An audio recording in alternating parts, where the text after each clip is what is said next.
Hello, friends. Welcome to Antichess Law. And what I'm going to talk about is a bit about the history of anti-chess, or as it was known then, suicide or giveaway chess, losing chess. The idea, of course, to lose all of your pieces in order to win the chess game. And what I'm going to do for the first episode is to take you back in time. And we're going to go right back to the 1990s, to the very kind of inception of internet chess. I'm going to look at some of the early legendary players and kind of get an understanding about where this game came from, and to kind of look at whether those players were still playing to the great standard that we can find today. And I hope we have some fun and surprising results. So what I'm going to do is start with talking about Fix, or the Free Internet Chess Server.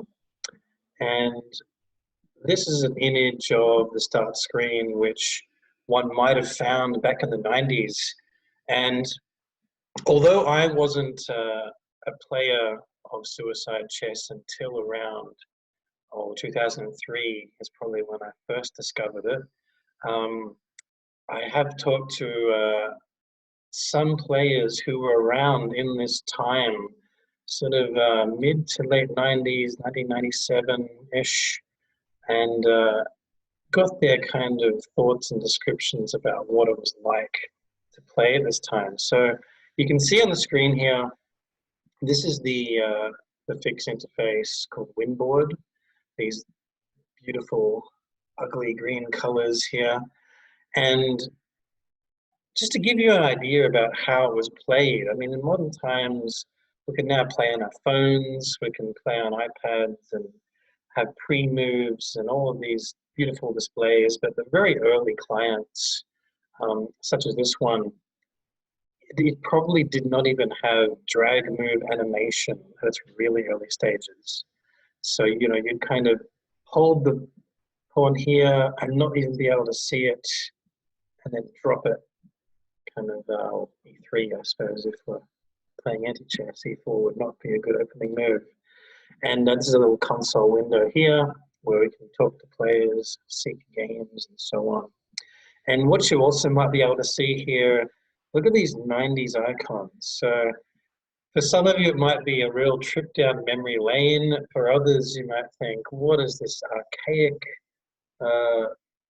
these archaic applications? We have this to connect to the internet, to dial up using the modem. We have the very early email, Netscape, internet browser from the 90s, which quickly died out. ICQ, social media, which is now, which we use to chat to people. Internet Explorer, Real Player Media, and MS-DOS Prompt. So, you know, you can really kind of see a bit of a window back in time just from this image right here. But let's move on, and I'm going to show you this interface here, which is called Thief. This is what I used to play with, mainly because this was a great bug house interface. It was very easy to get two boards at once. A lot of the transfer bug house players would use this client and then have these buttons be able to communicate with a partner. But I preferred to use this once I had gotten rid of Winboard and gotten onto Thief, and I could change my layout and my configuration just to give you an idea of how I might have had it. I probably preferred one of these. Yeah, this nice blue and white one is my personal preference, but even had the old ugly green colors for Winboard if people were so used to it. But I might change back to this because we will be going on Fix later to kind of rediscover some games that were played by the early legends. So I'm going to say okay to that. And before I get into the games, I did speak to a couple of players who used to play the early 90s, and they gave me their insights into what it was like. One player said even before they had this kind of interface here, they had something very simplistic, and that is actually kind of look even like this sort of basic telnet window ASCII art. You know, the pawns would move up like this and reposition themselves and refresh after every move. Of course, you had to type in your moves. There wasn't a point-and-click interface. But I have a statement from my friend Firebat Prime, who is one of the leading anti-chess players now on Lead Chess. And if I go here and quickly look him up, I'm sure nearly all of you know who he is, but for those of you who don't, have a quick look. There he is. So AGM, Antichess GM, very strong player. You can see down here, rated 2194, 18th in the world. And he was kind enough to give me a bit of an insight. So I'm going to read a statement of what he said. So Firebat said, I found Fix back in 1997. I was 17 years old. My parents just got a new computer with access to the internet. And I was looking for a way to play other people, stumbled across Fix, and thought I'd give it a try. I played my first suicide game by accident. I was very confused because my opponent gave away pieces for free and then had to capture the king. My opponent explained the rules and I played a few more games but got crushed every time. But I found the whole concept of the game intriguing and more entertaining than regular chess. So I basically switched over to playing Suicide and picked up the game pretty quickly. Within a couple of months, I was a 1900 player with the goal of reaching 2000. I did notice that all the good players were mostly just playing 0-1. So that is, you start with 10 seconds and only get 1 second per move. So you're playing very, very quickly. The next thing I did was work on my speed, and soon enough, I was a better player on the server. The main difference between then and now was there's no ability to create studies or have stockfish solve the positions for you. The only way to learn things was to try them out against opponents over and over again. Right, so that kind of gives you the idea. These days, it is so easy to get good quickly at anti-chess because going to Lead Chess, you have the stockfish analysis, you have a lot of resources to study, puzzles, etc. But back then, it was just play. Play or play bots. That was the only way to really learn from your mistakes and to play a lot. So much more difficult to get good. But it kind of brings up the question, were the early players good in relative terms to today? Did they understand what was going on? And the answer is yes. At the top level, they really did understand the principles. And I was fortunate enough to find this document, and I'll find it here. All right, so this is, you can see here, 1998 is when some of the stuff was published. And a few strong players got together and played some live tournaments. You can see, I'll go through some of the names soon. But just to go through a couple of summaries, the person that wrote this was Fabrice Liavet, a very famous name in anti-chess. But a couple of points I'll quickly go through.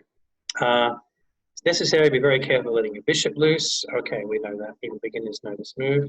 E3 is recognized the best move. Yes, that's very clear. Unless there's a forced win, it is quite wrong to think that a player should get rid of as many pieces as possible. So there was a complete understanding of strategy. At the top level, of course, keeping those pieces and keeping the activity is can make a real difference to winning games. So it gives you more power over your squares. The king in particular is an extremely strong piece in the ending. And the object of playing the middle game is able to gain space or material with the object of immobilizing the opposing forces. So you might see some of the good players play anti-chess, and they're not just giving away everything. They're kind of getting some space advantage and letting their pieces actually cramp their opposition. So the good players can do that, and this was known even back in the day. All right, so let's get to the actual players. Let's meet who we're dealing with, our early legends, and we can see some names here. This was going back 20 years. There was a live meet of some of the best anti-chess players in the world.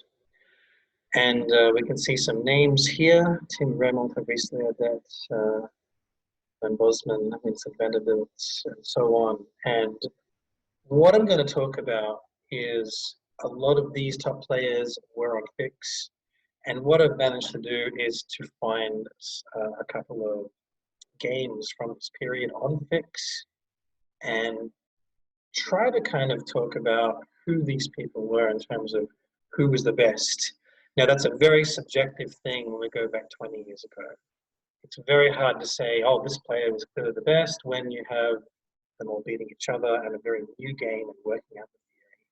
But what we're going to do is attempt to at least show some of these best players.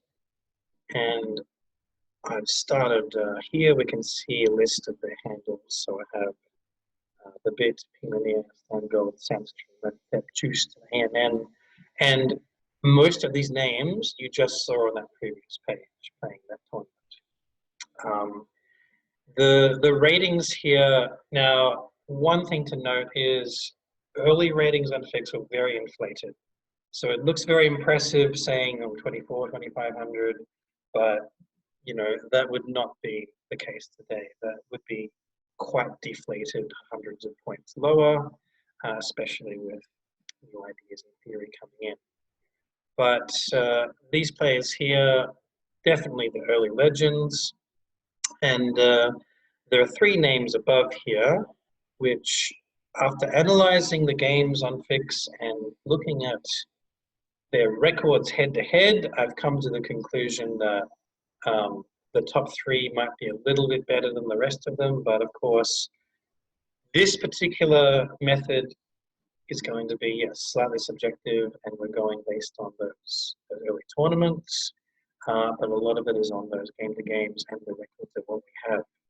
So without further ado, let's go and fix. Let's log in. And what we can do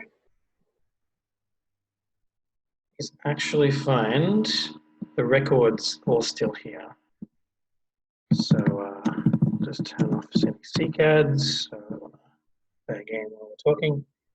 And these players I just showed you, we had, for example, the bit was one of them. And this command I've typed in on Fix is F finger. Finger just means it shows you the statistics of the ratings and anything they want to write to go with it, the profile. But you can see here, look at these ratings are very, very long ago. Best rating 2434 for the bit back in 2000. So early players, you know, we're really just talking about the 90s, and in future videos we're going to get to the best players of the 2000s, but for now we're really just going to focus on these early legends. And we can kind of see the records against each other by using certain commands. So for example,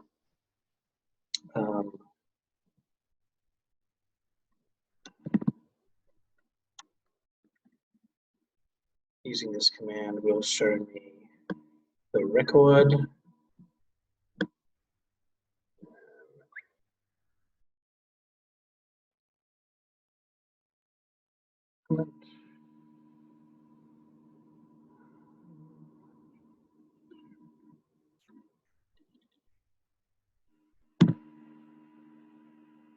Okay. So it's talking to me. I just need to, for because I don't log on fixed very often anymore. So, okay. Um, you can see the records of the players. So the bit has played this guy, that 144. And this doesn't give us a perfect picture because, of course, it doesn't tell us precisely which game. There obviously there's Lightning, Blitz, uh, Atomic Vogue, etc. So what I've tried to do when I've looked at statistics is to match people up who are only stroke suicide players and will play each other. All right, so what I'm going to do is talk about the top three now, and I'm going to go look at number three. Number three, I believe, would be Catalan. And why I've put him there. We can look at some of his statistics. Catalan and Amen, another strong player, 63. And against the bit, he's 4-0. So very strong player. 2411 was his best rating. But he played 5,000 games, a lot for that time, and did very well. So I might show a couple of games.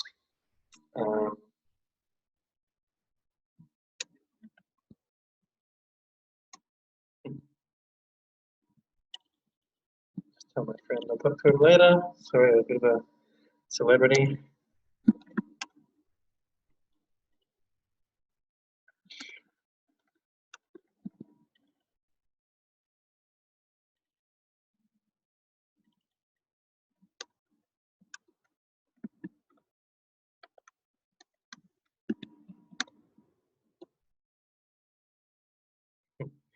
All right, so let's examine, and people can actually save their games. So if we say journal command, people can actually save some of their best games. They let you save up to 26 before. And the one I want to look at is here's number 2.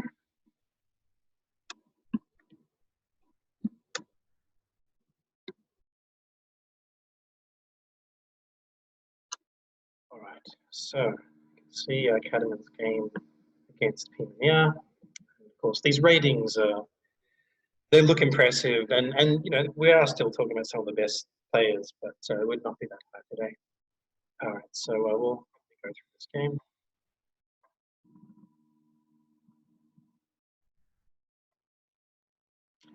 You see the opening is a little bit different. They're still working out the theory, obviously. There's still Bishop's getting dangerous. Yep, it's looking very dangerous to black, but it is in hand, as we'll see. He still has that control. Still got the queen on the board, so it still gives him a bit more option. So even though it's looking deadly, right now he's gotten rid of that bishop. And now you can kind of see that white's a bit cramped for space. He's still got his king, that's all right, but it looks like black might start to press his advantage and draw this rook out.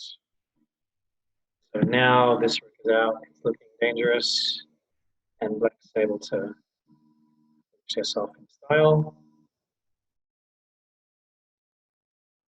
All right, and white's resigned in this position. So that's an example of an early game. You can kind of see like the start. We've got h5 as the first move, so a little bit wacky, but obviously still e3. Okay, let's see another. And who I've got at number 2 is Built V. Now, apologies because the first time I saw this name, I thought he's Bill TV. He's called himself Bill TV, but this his first name starts with B, and his surname is Vanderbilt. So it's actually Built V. Very strong player, and he's actually had quite an amazing record against some of who I believe are the top 10 fixed all-time players. And I don't want to talk about them now because I'm not going to reveal who my top 10 of the more modern era are yet. But I will say that Built V against three players in the top five has a positive record. So very, very strong performer and one of the best in the world at the time. And I will look at Built V games. Here's his 4.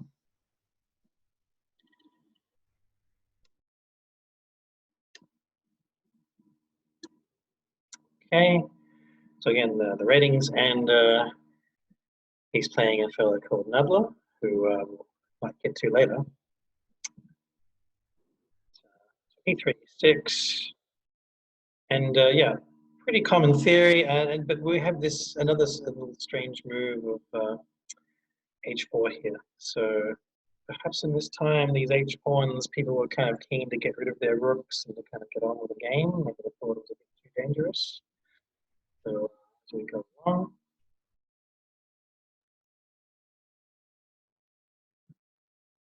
Right, so let's get rid of his queen.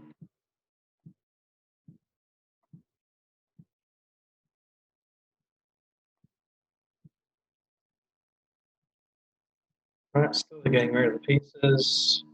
Quite as well pawns left. But he's starting to maneuver. Black still has his bishop kind of stuck in here, so it might be a little problem to get rid of it. Both players are playing pretty carefully. They're playing positionally. They're trying to very slowly maneuver to the right squares and be very careful. Right, not letting the knight get out. Still got his bishop defended nicely in here, but don't know how he's going to get rid of it.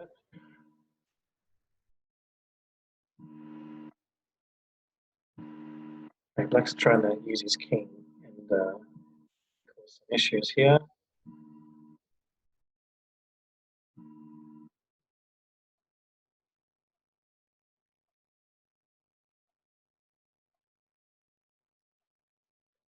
So really trying to get down to the bottom here, try to draw something out.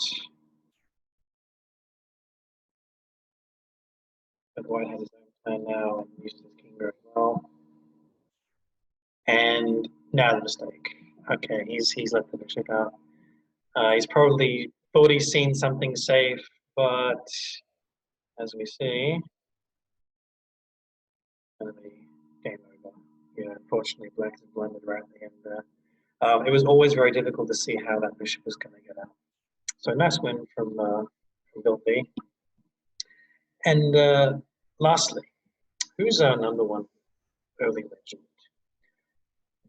And some of you have probably already guessed if you know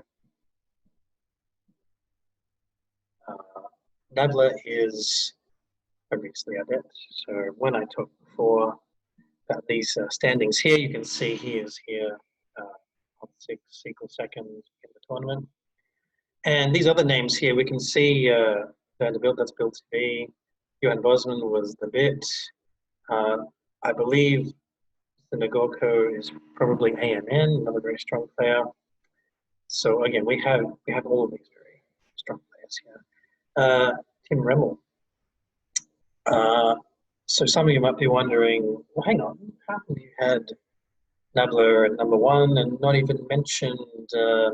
Remmel? Well, that is because this is about the early legends, and Remmel actually continued playing for years after and really established himself as one of the best players of the next decade. So we will get to him later in the next video and talk more. But for now, of this very early era, I have Nabla or the other as the best player of the 90s here, only because Remmel will feature later. So we'll see one more game with Nabla.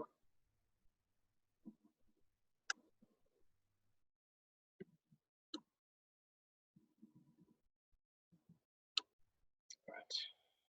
and he's playing a fellow Stangold. And Stangold was one of the really early pioneers of building bots or computers. I think he had probably one of the very first strong suicide computers. So he was very well known for that. And now there's Libit, etc. followed and developed their own computers that have obviously got very strong. But let's get to the game. A very standard theory to begin with. And this is interesting. So this move here, knight h6, I saw this maybe a year or two ago on Antichess, and a very strong player called Nevermind Again played this opening a fair bit. And I'd never seen it before. And I thought, wow, all right, is this guy inventing his own openings? Very strong player, maybe he's looking to do it. But I was shocked when I saw this game that this knight h6 move had been around 20 years ago, and it was played even then. So, you know, even these early players, they could invent their own openings and still do all right. But let's go on the game. So we're going to get the queens off the board, throw the bishop, and of course this is a little issue. This knight's going to get cramped now back there. Got c pawn. Brings the king out to stop it. We're playing all the right moves, but yeah, now the knight out. And nice maneuver there. Very clever. And a nice little between move from Nabla. Yeah, and now this knight is going to kind of still continue. That's not lost yet. And now we see the point of it all. We've got the rook out. So that was a really beautiful combination. White led that knight on by playing these intermediate moves with the final goal of getting this rook down into the game to capture it all. And it's game over. All right, Black resigns there. So that is a little bit of an insight into the early legends and a bit of an insight into early online suicide or anti-chess. Right, so in the next video, I'm going to move forward into the 2000s, and we're going to find out my top 10 players from 2000 to 2009 on Fix. So stay tuned for that video. And thank you very much. And take care, everybody. See you next time.